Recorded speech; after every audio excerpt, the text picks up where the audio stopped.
വളരെ സന്തോഷകരമായിട്ടുള്ള ഒരു വിവരം പറയുകയാണ് ഞാനിതിൽ കൂടി. കാരണം നിങ്ങളൊക്കെ അറിഞ്ഞു കാണും. അതാണ്ട് ഓഗസ്റ്റ് 6-ന് ശിരൂരിൽ നടന്ന ദുരന്തത്തിൽ നമ്മുടെ അർജുനെ കാണാതായി. അന്ന് മുതൽ നാം ഓരോരുത്തരും അർജുന് വേണ്ടി ഈശ്വരനോട് പ്രാർത്ഥിക്കുകയായിരുന്നു. അർജുനെ ജീവനോടെ കിട്ടണേ. ദിവസങ്ങൾ കഴിയുന്നതോറും ആ പ്രാർത്ഥന മാറി അർജുൻ്റെ ശവശരീരമെങ്കിലും നമുക്ക് കിട്ടണേ. ആ കുടുംബത്തിൽ, ആ കുഞ്ഞിന്, ആ അമ്മയ്ക്ക് ഒക്കെ ആ ഒരു ശവശരീരമെങ്കിലും കാണാനുള്ള ഭാഗ്യം കൊടുക്കണേ എന്ന് ഈശ്വരനോട് നമ്മളെല്ലാവരും തന്നെ മനമുരുകി പ്രാർത്ഥിക്കുകയുണ്ടായി. അപ്പോൾ അവിടെ ഈശ്വർ മൽപ്പെ പോലെയുള്ള വിദഗ്ധരായ മുങ്ങൽ വിദഗ്ധർ വന്നു. മറ്റ് സർക്കാർ സംവിധാനങ്ങളെല്ലാം തന്നെ വന്നു. ഇത്രയും ഈ 21 ദിവസം കൊണ്ട് തിരച്ചിലായിരുന്നു. പലപ്പോഴും പല ഘട്ടങ്ങളിലും തിരച്ചിലുകളൊക്കെ നിർത്തി ആൾക്കാരൊക്കെ തിരിച്ചുപോയി. അപ്പോൾ എന്നിട്ടും തന്നെയും വീണ്ടും പല ഘട്ടങ്ങളിലും പുനരാരംഭിക്കുന്നു. അപ്പോൾ ഏതാണ്ട് ഇന്ന് 71 ദിവസം കഴിഞ്ഞിരിക്കുകയാണ് ആ സംഭവം നടന്നിട്ട്. ഇപ്പോൾ ഇന്ന് നമ്മുടെ അർജുൻ്റെ ലോറി കിട്ടിയിരിക്കുകയാണ്. അപ്പോൾ ലോറി കിട്ടിയപ്പോൾ ലോറിയുടെ ഉടമ മനാഫ് അദ്ദേഹം വളരെയേറെ ആശ്വസിക്കുകയാണ്. കാരണം ഇന്നത്തെ ദിവസം അദ്ദേഹത്തിന് സന്തോഷിക്കാനുള്ളതല്ല. കാരണം അദ്ദേഹത്തിന് അറിയാം, അദ്ദേഹത്തിൻ്റെ പ്രിയപ്പെട്ട ഒരു സ്റ്റാഫ് ആ അർജുന മരിച്ചിട്ട് ഇത്രയും ദിവസമായി ആ ബോഡിയെങ്കിലും കിട്ടാതെ അദ്ദേഹം ഒരുപാട് പേരുടെ മുന്നിൽ ഉത്തരം കിട്ടാതെ നിന്നിട്ടുണ്ട്.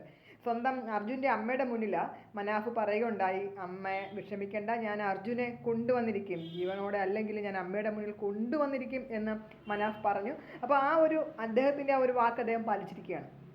അപ്പോൾ ഇപ്പോൾ ലോറിക്കകത്തു തന്നെ ഉണ്ടായിരുന്നു. ആ ലോറിക്കകത്ത് തന്നെ അർജുൻ്റെ ബോഡി ഉണ്ട്. കാരണം ബോഡി ഒരിക്കലും പുറത്തു പോയിട്ടില്ല. മനാഫ് വളരെ ശക്തമായി തന്നെ പലവട്ടം പറഞ്ഞിരുന്നു, ലോറിക്ക് ഒരു കുഴപ്പവും, ക്യാബിനൊന്നും ഒരു കുഴപ്പവും വരുന്ന ലോറിയല്ല, അർജുൻ അതിനകത്ത് തന്നെ ഉണ്ട് എന്ന് മനാഫ് പലവട്ടം പറഞ്ഞു. അദ്ദേഹത്തിൻ്റെ വാക്കുകൾ സത്യമായിരിക്കുന്നു. ആ ഒരു ആശ്വാസത്തിലാണ് അദ്ദേഹം ഇന്ന് നമ്മളോടൊക്കെ സംസാരിച്ച് നമ്മൾ മീഡിയകളിലൊക്കെ കാണുന്നത്.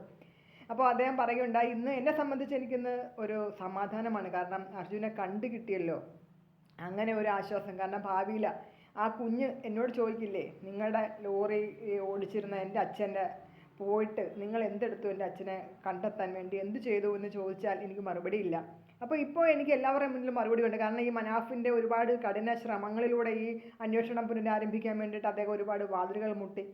തൻ്റെ കുടുംബത്തെ ഉപേക്ഷിച്ച് അന്ന് മുതൽ 21 ദിവസം കൊണ്ട് അദ്ദേഹം തൻ്റെ കുടുംബത്തെ ഉപേക്ഷിച്ചുകൊണ്ട് അദ്ദേഹത്തിൻ്റെ സമ്പാദ്യങ്ങളൊക്കെ ചിലവാക്കിക്കൊണ്ട് ഈ ഒരു എന്താ പറയുക, ഒരു അന്വേഷണം, ആ ഒരു തിരച്ചിൽ ആരംഭിക്കാൻ വേണ്ടിയിട്ട് അദ്ദേഹം ഒരുപാട് വാതിലുകൾ മുട്ടി. അതിൻ്റെ ഫലമായിട്ടൊക്കെ ആണ് ഇപ്പോൾ ഇന്ന് ഈ ലോറി വീണ്ടും നമ്മൾ കണ്ടെത്താൻ സഹായിച്ചത് ആൾക്കാരെ.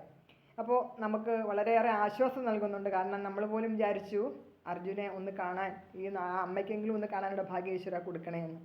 അപ്പോൾ ഇന്ന് അത് സംഭവിച്ചിരിക്കുന്നു. മലയാളികളുടെ മൊത്തത്തിലുള്ള പ്രിയപ്പെട്ട എല്ലാവരുടെയും പ്രാർത്ഥന, എല്ലാവരുടെയും അർജുന് വേണ്ടിയുള്ള പ്രാർത്ഥന ഈശ്വരൻ കേട്ടിരിക്കുന്നു. അപ്പോൾ ഇന്ന് 71 ദിവസങ്ങൾക്ക് ശേഷം അർജുൻ്റെ ബോഡി നാളെ നമ്മുടെ കേരളത്തിലേക്ക് ബോഡി കൊണ്ടുവരും എന്നാണ് നമുക്കറിയാൻ സാധിക്കുന്നത്. അപ്പോൾ അർജുന് എല്ലാവിധ ആദരാഞ്ജലികളും അർപ്പിക്കുന്നു. നമസ്കാരം.